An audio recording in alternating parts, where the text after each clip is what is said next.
Hey everyone, once again I want to focus on the long view, to look beyond the current bumpy road and consider what's on the horizon.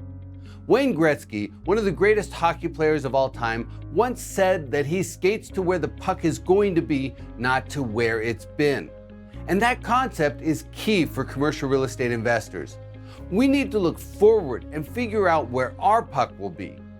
To do that, I focused on the economy, which of course strongly influences all types of commercial real estate demand.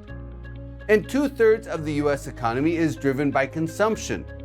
Consumption includes both retail sales, which is about 40% of the total, and services expenditures, which is about 60% of the total. And all of that is driven by spending, which is, of course, influenced by income.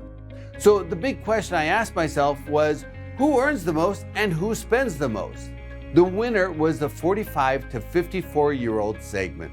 That makes sense because that's the point in people's lives when their career has solidified and their income is accelerated, but it's before they start to lock down their spending for retirement. People between 35 and 44 came in second, followed by the 55 to 64-year-old age group. And as I thought about those age groups, it occurred to me that the largest US age cohort is the millennial generation. Millennials were born between 1981 and 1996, so they're between 28 and 43 years old. So the 72.2 million millennials are right on the verge of entering the consumption sweet spot. Over the next 5 years, the number of people in the US who are in the prime spending age range of 45 to 54 years old will grow by 1.6 million people.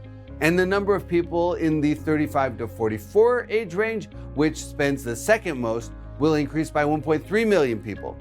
And it gets even better in the 5 years after that.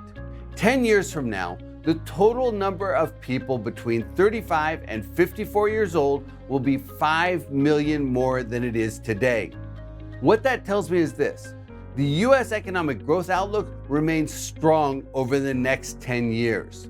Yes, there will be bumps in the road and there could be short-term downswings along the way, but over the course of the next decade, the tide will be rising.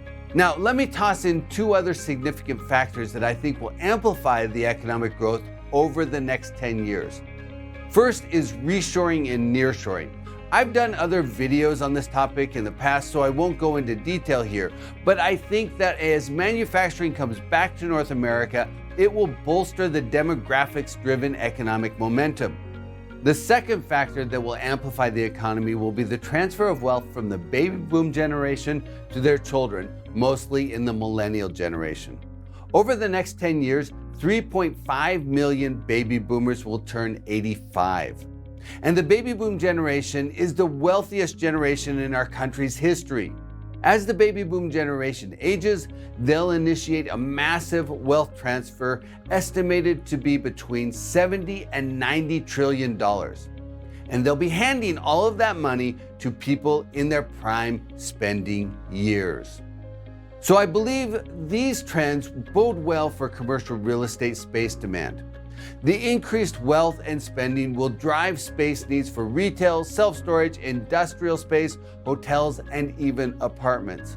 So as we consider what's happening in the market today, tracking the Fed and inflation and the election and recession risk, we as investors can't lose sight of the giant wave of economic momentum that's coming at us. As always, we need to keep our eyes on the horizon.